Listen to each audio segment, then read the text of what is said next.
plantão de dúvidas. Ok. Essa questão do plantão, a Rose acabou de falar comigo, né? Em particular, eu sempre atendo os alunos que me procuram, né? Eu não reservo o dia. Então, por isso que eu não falei nada, né? Porque, assim, eu estou à disposição na hora que eu olhar, né? Assim, enfim. Mas eu vou conversar com ela e vou definir lá um horário, né? A questão desse plantão para... Aí, a atividade recuperativa de eletiva já está na escola, né? Já, peraí, você é do primeiro ano, Thaís? Eu sou do terceiro C. Ah, tá. É porque essa aula é para o primeiro A. A aula do terceiro ano é no segundo Ah, é? horário. Ai, É, desculpa, achei que fosse dos terceiros. ok. Não, mas não tem problema não. Desde a semana passada tem ocorrido isso, sem problemas. Bom, então vamos ler aqui, né, e comentar. Eu escrevi aqui na introdução uma ideia lógica, né, do que é lógica. É uma ideia superficial, né, do termo que a gente meio que utiliza no dia a dia, né? Mas é lógico que tem uma ciência por trás disso, né? É uma ciência bem antiga, né? Que começou lá com Aristóteles, acho que isso eu já comecei, quer dizer, não começou com Aristóteles, né? Se formalizou com ele, mas, né? As primeiras pinceladas veio antes deles, né? Ok, então, quando a gente fala frases do tipo, isso é lógico, né? É muito comum isso, a gente falar esse tipo de frase, né? Então, a, se a gente fosse tentar substituir esse termo por algo, né, para a gente ver assim um sinônimo, pelo menos a nível popular, né, que é em diálogos de dia a dia, então uma palavra que seria satisfatório para a gente dizer isso é dizer razoável, né? Então, se eu digo assim, sei lá, todo mundo aqui é do Antônio Pinto, aí alguém me responde, isso é lógico, né? Ou seja, isso é razoável, né? É uma ideia aceitável, né? Que também pode ser substituído por isso é suficiente, é justo, né? É sensato.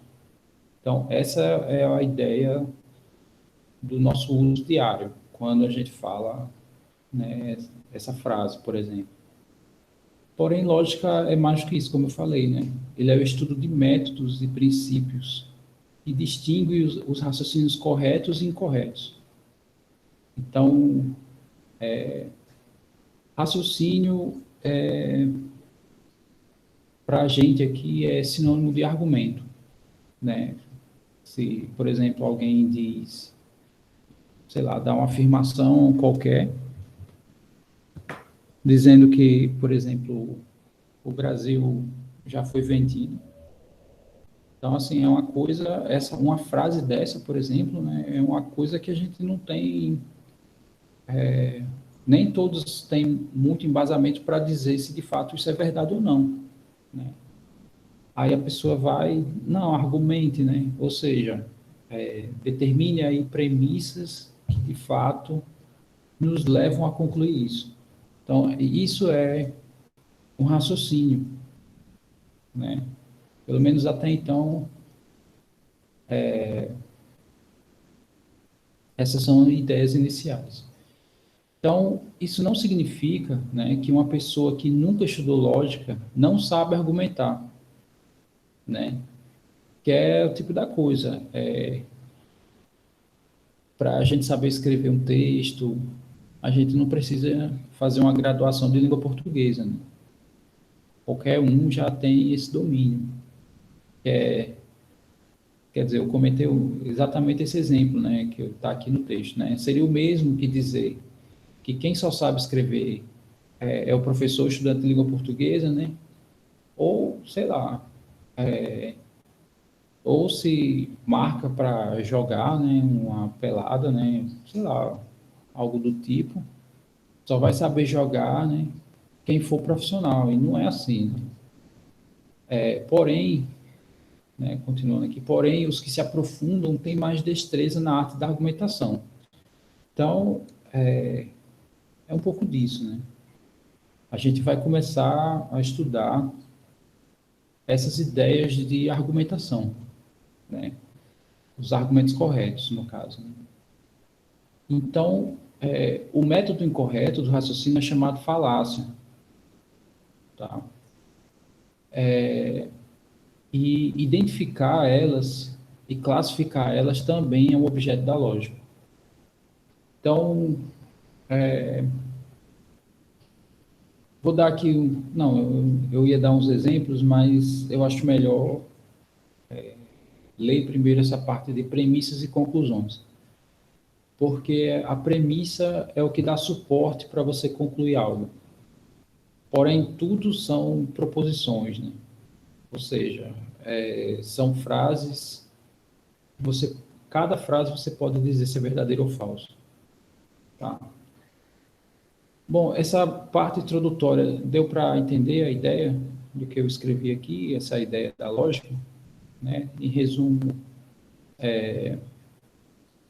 lógica estuda os métodos e princípios para a gente dizer se aquele argumento está correto ou se ele não está. Pelo menos até o momento, né? A gente aqui não vai, não sei se chegaremos a ver a nível de fórmulas, né? Bom, mas enfim. Tá tudo bem até o momento? Tá tudo tranquilo?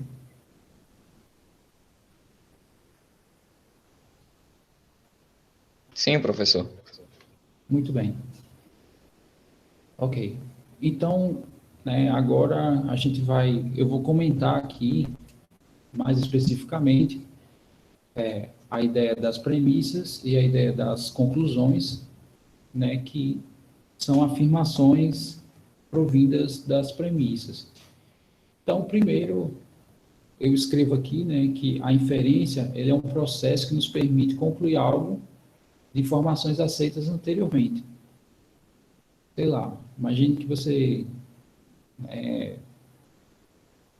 é um dia de sábado, chega seu namorado ou namorada, não sei, e você vê ele mexendo lá no WhatsApp e, sei lá, aparece uma mensagem de uma pessoa que você não conhece dizendo assim, eu te amo, eu quero te ver. Bom, uma mensagem dessa, só ela, né, te leva a criar inúmeras conclusões. Então, aquela mensagem que você viu, aquilo é uma premissa. As conclusões ali, primeiro você começa a mirabolar, mas você ainda precisa de mais premissas para, de fato, averiguar se aquelas possibilidades que foram criadas na sua mente, que é natural, se elas são verdadeiras ou qual delas, né? Porque já que surgiram algumas, então aí você vai começar a partir do momento que coleta mais premissas, você começa a eliminar as possibilidades das que você criou, né? Você vai eliminando possibilidades e ver qual delas é a conclusão, ou pode ser que não seja nenhuma, né? Pode ser que, sei lá, seja um amigo, né? Ele viu a mensagem, eu suponho que ele não viu se era homem ou se era mulher, não sei. Bom, então é mais ou menos por aí. Isso a gente faz, é um exercício diário que a gente sem querer faz isso, né? A gente está o tempo inteiro concluindo coisas baseado em informações que a gente tem acesso e aceita, né? Então, o que eu, assim, tem essa questão da falácia, tem afirmações que não dá, inclusive, para dizer se é verdade ou falso, dependendo do caráter daquilo ali. por exemplo, o caráter dogmático, né, que é a questão da crença. Não tem nenhum tipo de comprovação daquilo. Aquilo ali é meio que particular, é o que cada um aceita, né? Então, cada um tem um universo de informações ali que ele admite, que a gente não vai ver em nenhum momento esse tipo de caso. Ok, tá. Então, aqui, né, continuando, né, o lógico ele não está interessado no processo de inferência, né? O que é inferência, né?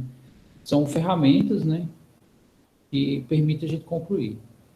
Mas, no caso, ele está preocupado com as proposições iniciais e a final, né, do processo, né? As proposições iniciais é o que a gente chama de premissa e a proposição final é o que a gente chama de conclusão. Assim como elas se relacionam. Proposições são verdadeiras ou falsas, né, como eu falei. Esse tipo de frase é o que nos dão esse tipo de julgamento, né? E outros tipos de frase, como perguntas, exclamações e ordem, muitas vezes a gente não pode concluir nada, apesar de que às vezes a gente usa pergunta para reforçar algo, né? Eu estou falando, sei lá, que ontem teve uma determinada notícia. Aí eu pergunto assim, isso não é verdade, né? Mas essa pergunta é mais para reforçar a minha última afirmação. Isso também é muito comum. E em usar, inclusive, em textos argumentativos.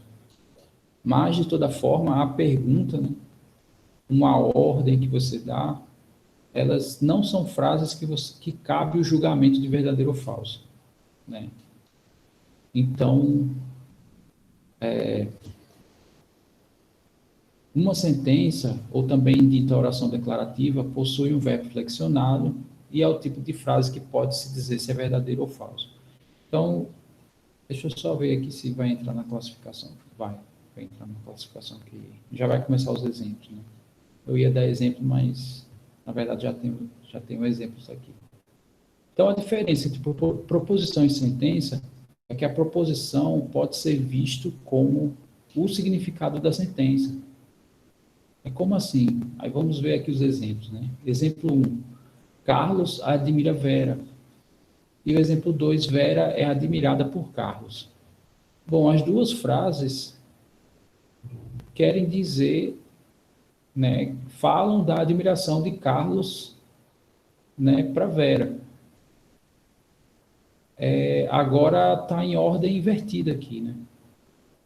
Então, significa que o exemplo 1 e o exemplo 2 determinam uma mesma proposição, né? Porque a proposição é exatamente o que essas frases querem dizer, porém, aqui eu tenho duas sentenças diferentes, né? A primeira,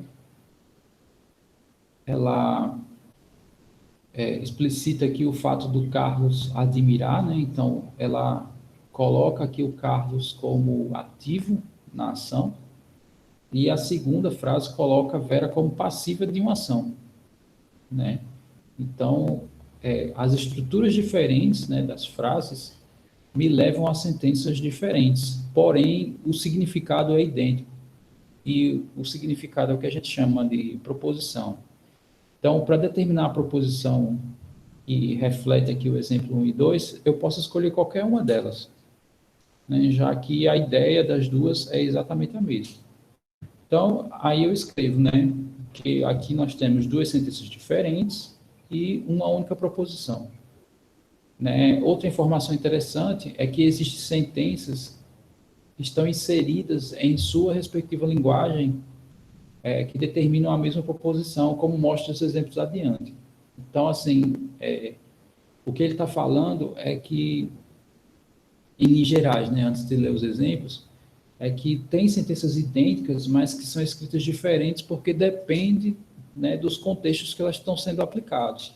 Então, por exemplo, quando eu digo chove, né, de fato parou um pouco, né, mas até há pouco tempo atrás estava chovendo, isso é um termo que a gente usa, né, aqui localmente falando. Agora, isso aqui é a mesma coisa, sendo que está escrito em inglês. Então, o exemplo 3 ele se refere à nossa linguagem, e o exemplo 4 ele se refere à linguagem de um norte-americano, de um britânico, sei lá, ou de qualquer outra pessoa que, né, viva no país e se utilize da língua inglesa. Mas as duas determinam a mesma proposição, né? As duas indicam que está chovendo. A diferença é a linguagem, né? No caso, cada um em determinada localidade. Ok. Tá. Agora eu vou exibir aqui um argumento, tá? Esse argumento tem três premissas e a última é uma conclusão, tá? Então, propriamente dito, né, a gente vai começar, né, a discutir a essência dessa primeira parte que a gente está estudando, né, que é estudar a ideia dos argumentos. Então, a primeira premissa diz assim, ó, todo evento pré-determinado é necessário. Aí a segunda, né, todo evento é predeterminado. A conclusão, logo, todo evento é necessário. Esse tipo de argumentação aqui, ele é uma argumentação do tipo silogismo, tá? Então, vou passar outros exemplos aqui. E eu vou também, volta e meia, né, me utilizar de vocês mesmos, né, como exemplo. Então, vamos supor que, deixa eu ver aqui um exemplo simples, né?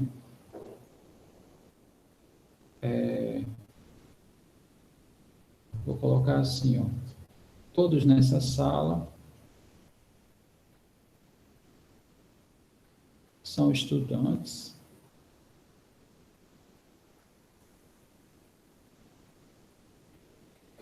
e aqui eu vou, né, considere que eu também, como sendo um, para não precisar, né, ficar especificando aqui e facilitar aqui a nossa ideia da argumentação. Então, eu vejo, pelo menos aqui na minha tela, eu estou vendo o Israel. Aí eu vou colocar assim, Israel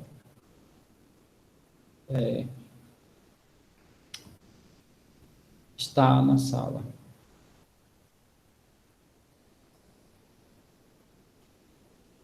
Está nessa sala. Então, essa terceira premissa, né, eu tenho que ter pelo menos uma premissa para eu realizar uma determinada conclusão, né? Ou seja, um argumento precisa de no mínimo duas premissas. Aqui eu coloquei duas, porque a partir do momento que eu falo todos nessa sala são estudantes e Israel está nessa sala, veja que essas duas frases são verdadeiras, né? Dentro do nosso contexto aqui, são frases aceitáveis, são frases razoáveis. Então, a conclusão, né, eu posso realizar uma conclusão em relação ao Israel, né, que é relacionar a informação que está na primeira premissa com a segunda. E a conclusão seria essa, né? O Israel é estudante.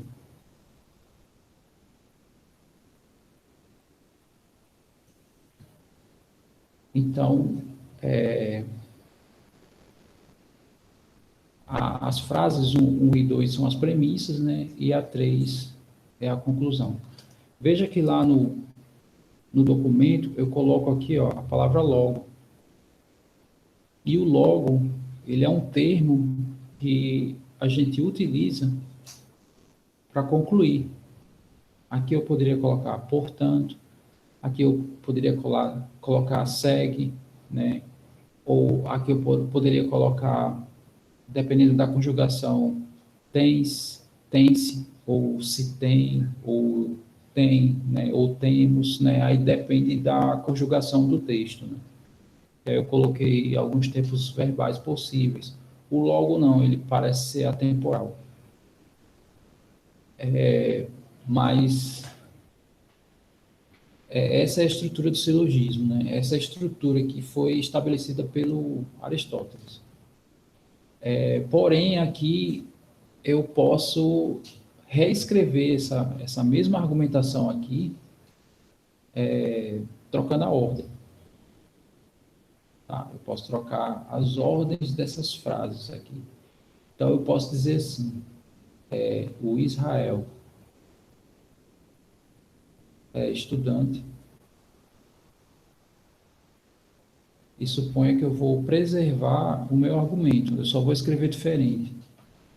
Aí, como eu concluí primeiro, eu vou precisar de palavras que justifiquem o porquê que eu estou concluindo isso, né? E até, assim, a maneira como eu falo, sem querer, eu já falo esses termos, né?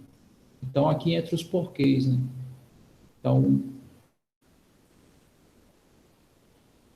ou seja, quando a gente está conversando, por exemplo, se uma pessoa pergunta o porquê, é porque ali tem uma frase que é a conclusão de algo, né, que ele quer saber quais são as premissas que reforçam né, essa informação aqui. Aí você vai dizer, porque todos nessa sala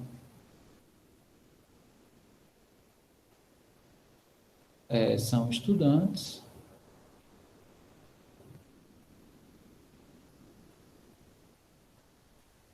e Israel está na sala, né? No caso, está nessa sala. Então, percebam que esse argumento em verde e esse argumento em vermelho é o mesmo. A diferença é que é a ordem, né? Inclusive, eu posso, aqui no caso, a conclusão está no final, né? O silogismo, normalmente as conclusões eles vêm no fim do meu argumento. Porém, eu posso reestruturar meus argumentos em outros formatos, né? Eu estou falando isso porque os exemplos que a gente vai ver mais na frente são argumentos que lá não está organizado nessa ordem. Mas todos eles a gente pode reorganizá-los e colocar eles nessa ordem. Então, aqui eu fiz essa troca de ordem, né? Coloquei a conclusão primeiro e para puxar as premissas iniciais que me dão essa conclusão, eu tive que usar o porquê, né? Então, repito, né? Toda vez que a gente encontra esse termo aqui, os porquês, é para a gente puxar as premissas de uma determinada conclusão. E, por fim, a gente pode escrever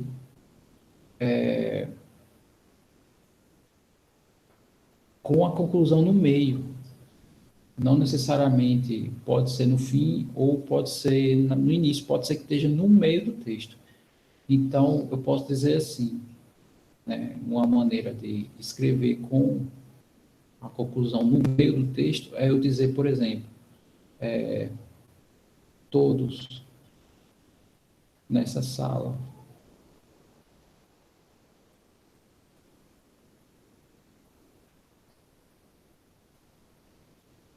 são estudantes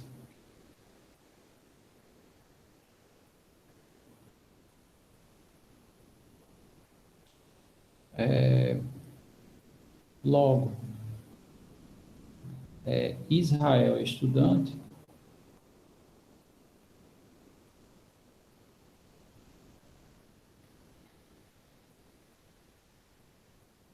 pois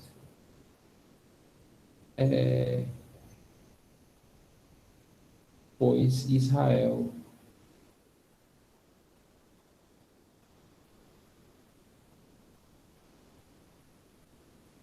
está nessa sala. Aqui eu não vou me preocupar com a questão estética, né?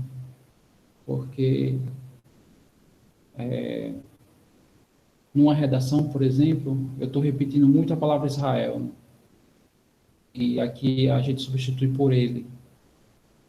Ele, no caso, é o Israel, né? Então aqui eu não estou preocupado com a questão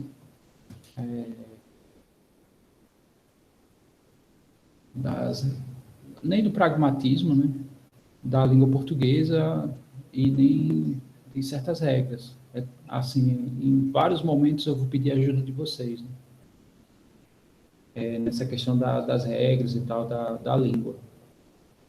Então, aqui eu tenho 3 argumentos onde eles estão em ordens, né, invertidas, assim, no sentido de o primeiro argumento, a conclusão está no final, no segundo argumento, a conclusão está no início, e o terceiro argumento, a conclusão está no meio do argumento. E percebam os termos que nós usamos. Aqui eu não coloquei, vou apagar aqui e colocar. Aqui a gente pode usar logo, né, como a gente usou anteriormente, quer dizer, como estava lá, né, inclusive. E pronto, né? Então, a gente tem esses 3 tipos de texto. Essencialmente, esse material que eu preparei é isso, né? Todos os exemplos que tem lá, vocês, assim, tá tudo trocado, né? Hora tá no final, hora tá no início e hora tá no meio, tá? E a gente vai discutir eles, assim, né, ao longo das aulas. Então, pronto. Essa seria mais ou menos a ideia tanto da essência desse arquivo, né, como de como a coisa vai vir, tá? Então, eu vou só ler até essa primeira parte, né, e eu vou parar por aqui, tá? Até aqui. Então, eu vou fazer essa leitura, né, e, sei lá, e depois vou mandar esse texto lá para vocês, e vocês vão lendo, né, e depois a gente vai discutindo ele. Então, na literatura, não é muito comum, né, um argumento aparecer na ordenação do exemplo 5, que é esse que eu estou falando, né, que possui 1, 2 como premissas e 3 como conclusão, né? Então, 1 e 2 são informações que dão suporte para a gente concluir a informação 3. Então, possa ser que apareçam outros tipos de estrutura, né, em que a afirmação, em que afirma a conclusão primeiro, e os porquês determinam as premissas, como mostram no exemplo abaixo, né? Que aí eu não vou exibir, né? Esse texto foi tirado do texto da A Política de Aristóteles, né? Aí vocês vão ler, né, não só esse exemplo, e como o resto, né? Esse texto já está bem completo no sentido de já tem exercícios e tudo mais, né? Então, para que a coisa fique bem redonda, assim, né, pelo menos na cabeça de vocês, é interessante vocês, né, fazerem uma leitura. Eu sei que os textos que eu coloquei aqui, eles não são simples. Assim, os textos que eu coloquei como exemplos, né, esses exemplos que eu coloquei, eles não são simples, mas é interessante, assim, que vocês façam a leitura deles, né, para aumentar também o vocabulário de vocês, e façam esses exercícios, assim, né? À medida do possível. Professor, Oi. essas perguntas é para copiar no caderno, não é? Pode ser, é bom, assim, ter registrado, inclusive, né? Mas, assim, a questão do material, se tiver... Eu sei que hoje a gente usa essa questão muito do computador e tal, mas, sei lá, se quiser também imprimir, também é interessante, né? Mas, assim, é bom deixar registrado, né, no caderno as respostas dessas perguntas, tá? Bom, então é isso. Eu vou fazer aqui a chamada. Ficou claro as ideias até o momento? Ou ficou alguma coisa ainda obscura para vocês?